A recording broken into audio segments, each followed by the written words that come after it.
They're calling again, not to offer you a new product, not to help you manage risk, but to tell you you must sell now, that silver is about to collapse, that a $6 billion dump is guaranteed, that the party is over. But what if this meltdown warning isn't a warning at all? What if it's the most sophisticated trap Wall Street has deployed in over a decade? And what if you're not the client, you're the exit strategy? Because once you see who is buying every ounce dumped, once you understand why the brokers are desperate to scare you out, you'll realize the real crash isn't ahead. It already happened and you missed it. But what happens next could change the silver market forever. And they don't want you to know. Stay right where you are. Welcome back to Currency Archived. I'm John A.G. Before we dive deep into this institutional panic unraveling behind closed doors, let me ask you something, especially if you're over 50. Do you remember when brokers used to call to help you? No? Neither do I. So if you're watching this on your tablet, your laptop, or even your TV, drop a comment and tell me, where in the world are you tuning in from today? And if you value truth over noise, go ahead and subscribe now. It costs nothing. But missing what's coming, that could cost everything. Part 1, the broker shift. Why are they suddenly warning you? He had held silver through everything, through the quiet years, when no one cared, through the $20 range, when people laughed at him, through $30, when the media said it was over. And now, sitting on a mountain of gains as silver pushes toward $80, his phone starts to ring, not once, not twice, but again and again. This wasn't normal. It wasn't a birthday wish. It wasn't a friendly check-in. It was his broker telling him something urgent, telling him that silver was about to crash, telling him to sell now or risk losing everything. He paused, and so did thousands of others across the United States, across London, across Asia. Wealthy clients, private investors, and even small retail holders were getting the same call, often with the exact same words. Brokers, the very people who stayed quiet when silver was cheap, were now flooding phone lines urging their clients to dump silver, not just to take profits, but to go short. Yes, they were telling people to bet against silver. They were recommending put options, inverse ETFs, and even full short positions on one of the strongest bull markets in years. The timing was strange. The messaging was identical. And the pressure felt coordinated. He had been in this market long enough to know that brokers don't usually care until they re-told to care. They don't give you calls at the top. They don't help you beat the market. They call when they need something. So why now? Why the panic? Why the sudden interest in your silver position? These weren't random warnings. They were loaded with fear. Phrases like structural liquidity event and meltdown risk were being used to shake confidence. Retirees in their 60s were being told that the silver market was about to crash in the next 72 hours, and that they needed to act fast or risk waking up poor. The tone was urgent. The message was clear. Sell everything or lose everything. But here's the thing. They weren't calling when silver was at $18. They weren't calling when it crossed $50. They weren't calling when Shanghai began paying $7 more per ounce than New York. But now that silver is soaring, vaults are draining, and the East is buying everything in sight, now they care? It didn't add up. He took a deep breath and thought like an analyst. Who benefits? Who benefits if retail investors sell at $75 or $80? Who benefits if panic takes over and people start shorting a market that has been rallying for 12 straight months? The answer wasn't hard to find. The brokers were not trying to save you. They were trying to save themselves. Because for every seller, there must be a buyer. And if they're telling you to sell, they must be trying to buy. That's how the system works. They needed people, everyday investors, to panic, to believe the fear, to believe the crash was coming because they were trapped. The big banks, the ones behind many of the largest silver short positions in the world, were sitting on massive paper losses. As the price of silver climbed past $80, the pain on these short positions grew. Every extra dollar up was costing them millions in margin calls, billions in fact, and the only way out? Get others to sell, fast. Create fear, create doubt. Use complex language and scary terms to push people to the edge. Because if enough people panic, if enough people sell, then the banks can buy those positions quietly and reduce their exposure before the next leg higher. And that's where the real game begins. These calls were not financial advice. They were psychological operations. The brokers were reading from a script. The same script across different firms, different cities, different countries. And in that script was a single central warning. A rebalancing event was coming. An index called the BCI was about to sell billions in silver. And this, they claimed, would crush the market. But here's what they didn't tell you. The brokers didn't mention that this sell-off was mechanical, not emotional.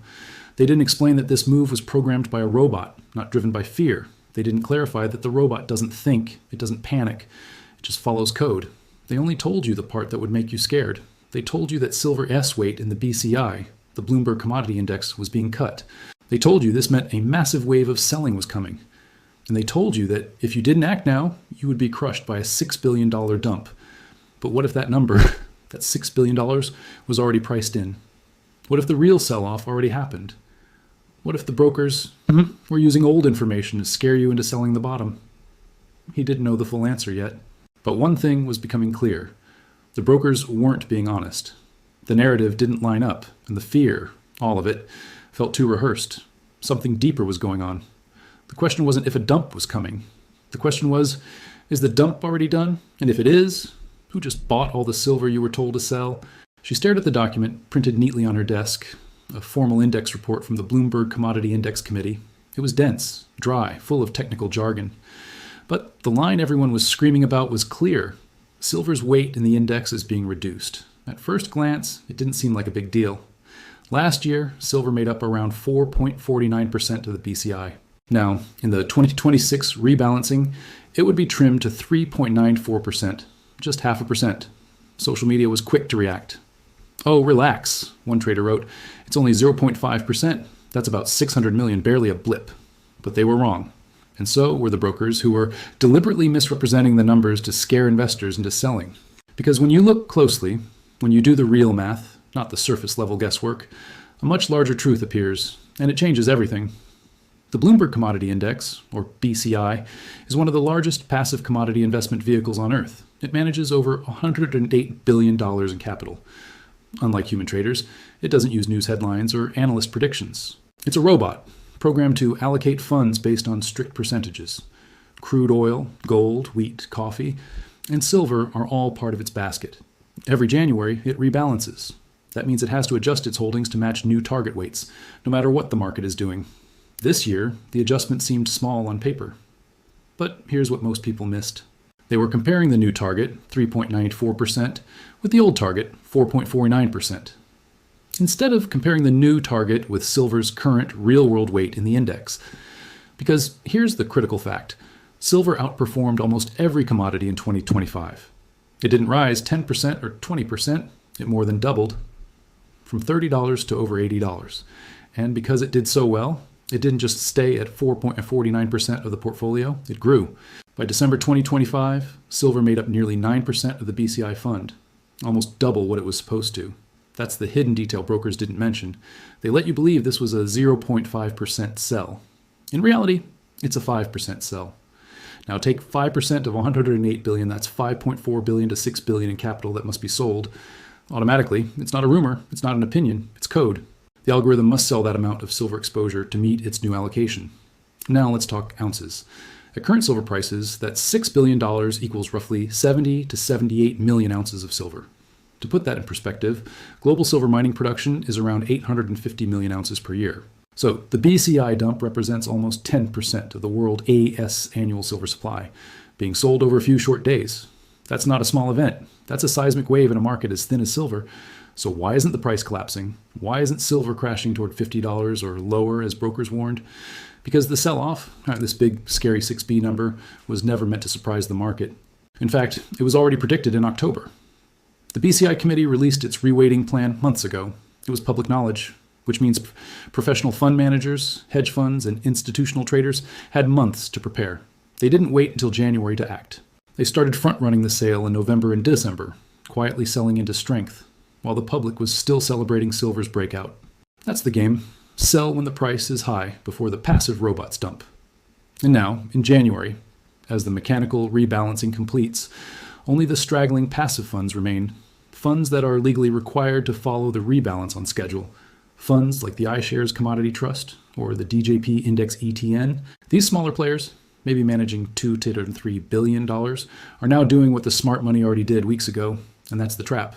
The brokers know the smart money already sold. They also know the remaining selling pressure is small and nearly finished, but they are calling you, the retail investor, now. They're telling you this is the beginning of a crash.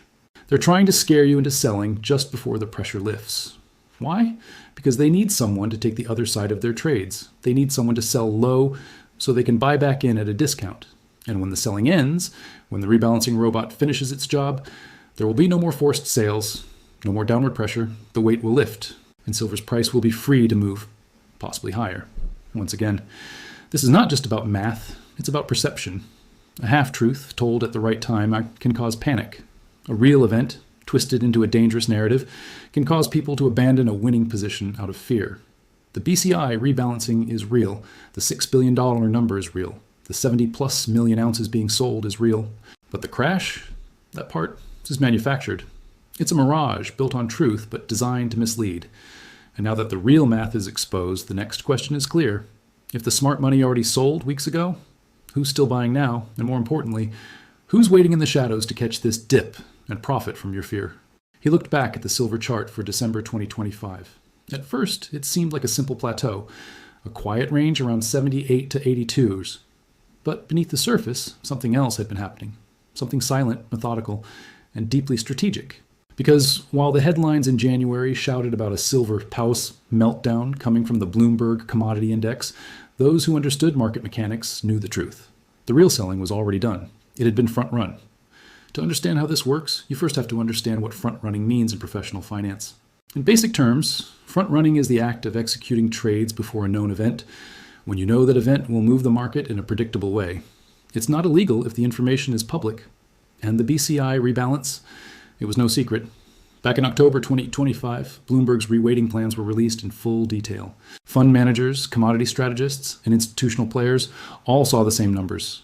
They knew silver S-weight was going to be slashed from nearly 9% back to 3.94%, and they knew the index would have to sell billions of dollars in exposure, automatically. This wasn't a surprise, it was a scheduled dump, a mathematical certainty. So what did the smart money do? They sold early, long before the robots. From November to late December, active fund managers began trimming their silver exposure silently. Not in panic, not with flashy headlines, but with precision. They sold into strength, using the high prices and buying enthusiasm from the retail side to offload their positions slowly. It's a strategy known as feeding the ducks while they're quacking. The market stayed strong during this time. Volatility was low, price remained firm, but volume quietly rose, a hidden signal that large positions were changing hands. The $6 billion rebalance, it wasn't being dumped in 1 week. It was distributed over weeks, in pieces, behind the scenes. So by the time the passive funds began their scheduled January rebalancing, most of the pressure was already gone. That's the part brokers aren't telling you, because if the sell-off is mostly finished, if the pressure is largely absorbed, then the meltdown they're screaming about is a mirage. They're pointing to a rearview mirror event, but selling it to you like it's in the windshield. Think about it like this. If you knew a whale was about to cannonball into a pool, and you had the chance to move your lounge chair before the splash, wouldn't you? Of course, and that's exactly what Wall Street did. The splash was scheduled, the date was known, so they moved early and quietly. And now, in early January, as the last few drips of passive selling occur, brokers are calling you with panic in their voice. They're warning you about a $6 billion tidal wave. But the wave already hit the shore. All that remains are ripples. So why are they still trying to scare you? Why now? Because the final phase of the front-running game is liquidity capture. Let's break this down. Institutional sellers sold silver in November and December at prices ranging from $80 to $85. They are now sitting on cash. But they done a TI want to stay in cash for long, especially if they believe Silver's next move is higher. They want back in. And the only way to get back in cheap is to convince someone else to sell now, while prices are temporarily dipping from the final passive flows. That someone is you. Brokers are reading from scripts. They're using alarming language like market breakdown, liquidity crisis, and irreversible sell-off. They were painting a picture of a coming collapse, a crash that will wipe out your 2025 gains. But in reality, their clients, the big institutional players, are standing on the sidelines with dry powder waiting to re-enter. They need buyers. They need inventory. They need you to panic so they can fill their orders. It's a clever cycle. Sell early at high prices while everyone is bullish. Trigger fear when mechanical selling begins. Get retail to dump positions into the dip. Buy back in at the bottom. It's not illegal. But it is manipulative and it works, unless you understand the playbook. The brokers say silver is about to crash. But the question serious investors must ask is, why didn't it crash already? If the $6 billion rebalancing was so dangerous, why didn't silver fall to $60 or lower in December? Why did it hold steady and even rally, despite the largest quarterly reweighting in years? Because the market already absorbed the event. Because the real damage, if any, was spread out and mitigated. And more importantly, because there's a buyer on the other side, a buyer who doesn't panic, a buyer who doesn't care about rebalances. And that buyer isn't on Wall Street. That buyer is in the East, waiting, hungry, and about to turn this temporary dip into a once-in-a-decade physical acquisition event. But we'll get to that in part 4. For now, the lesson is clear. The crash already happened. The front running is complete. And the only thing left is the trap they've set for you at the bottom. So, as the last few passive funds executed their January rebalancing, something unusual happened. The brokers waited for the crash. They expected silver to fall sharply. They imagined panic, liquidation, a wipeout of 2025's gains. Instead, the market held firm. There was no crash, only a shallow dip, followed by buying pressure. Because while the West was trying to manufacture fear, the East was building inventory. This is where the story shifts from paper to physical, from index rules to real metal demand, from psychological operations to industrial necessity, because behind every ounce of silver is a purpose, and nowhere is that purpose more urgent than in China. Let's start with the most important number in the entire market, the premium between COMEX and Shanghai silver. At the start of January 2026, that premium reached nearly $7 per ounce. That means a bar of silver purchased in New York for $75 could be sold in Shanghai for $82. To arbitrage traders, that is free money. To commodity houses, it's an open door to profit. And to the Chinese state, it's a chance to secure strategic metal at a discount. This spread creates a vacuum, a suction effect, where silver flows out of the West and into Asia. And the $6 billion BCI dump? It didn't break the market. It accelerated the drain. Here's why. The Bloomberg Commodity Index rebalancing triggered a flood of paper-based silver selling in New York. This temporarily pushed prices lower to around $72 to $74 per ounce, but the Shanghai price remained firm. The arbitrage gap widened from $7 to nearly $10 at moments. For China, this was a gift, because when silver becomes artificially cheap in the West due to algorithmic selling, Chinese buyers, especially state-linked ones, step in aggressively. They don't care about rebalancing windows. They don't trade ETFs. They don't answer to brokers. They care about supply security. China is the global leader in solar panel manufacturing. Over 80% of the world's panels are produced in Chinese factories, and silver is a non-negotiable component in every single one. No silver emperor, no panels, no energy plan, or no long-term economic growth. China's demand isn't speculative. It's existential. So what happens when New York artificially pushes down the price of silver due to mechanical index flows? China buys hard. Every ounce that the passive funds dump, the arbitrage traders scoop. They ship it across the Pacific. They deliver it to vaults in Shanghai. They lock it down forever. This is not a short-term trade. It's inventory transfer. It's silver leaving Western vaults and entering Eastern strategic stockpiles, never to return. And this is where the broker's plan completely collapses. They assumed the BCI rebalance would break silver's momentum. They assumed it would trigger retail panic and open the door for institutions to cover their shorts. But they forgot about the physical market. They forgot that demand doesn't disappear just because an index rebalances. In fact, they miscalculated something even more dangerous. They forgot that China wants the dip. They need the dip. They pray for the dip. And every time Wall Street manufactures one, China steps in and drains more metal from the system. This is the China shield, a silent, invisible force that floors the silver market every time Western paper tries to smash it down. It's not emotional. It's not speculative. It's driven by policy, not price. And because of this floor, this massive physical demand at every artificial low, the crash never comes. Yes, the BCI dumped 6 billion, yes, nearly 78 million ounces were sold. But instead of panic, we got purchase orders. Instead of collapse, we saw consolidation. The buyers weren't scared. They were waiting. So where does this leave the average investor? He's sitting on the other end of a phone call, hearing his broker warn of an imminent meltdown. He's being told to sell into weakness, to protect downside, to exit before it's too late. But he doesn't know that behind that phone call is an institution desperate for liquidity. He doesn't know that every ounce he sells is likely being delivered straight to Shanghai. He doesn't know that the crash he's being warned about is already priced in, and possibly already over. He is being asked to panic so that someone else can rebuild their short position at a lower cost.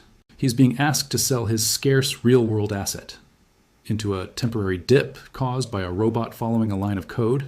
He is being asked to trade value for fear. But the smart ones are watching the vault flows. They're watching the Shanghai premiums. They're watching who is buying, not just who is talking. And what they're seeing is clear. The rebalancing wasn't the end of silver's bull market. It was a pause, a reload, and a transfer of wealth. From passive Western index funds to active Eastern buyers, from panic sellers reacting to headlines to long-term accumulators preparing for scarcity. The final question isn't whether silver will recover, it's who will still have physical metal when it does, because this wasn't a meltdown, it was a misdirection. And now, with the $6 billion wave absorbed, with the brokers exposed, and with the China shield in full effect, the slingshot is being pulled back. The next move? Straight through resistance and into uncharted territory.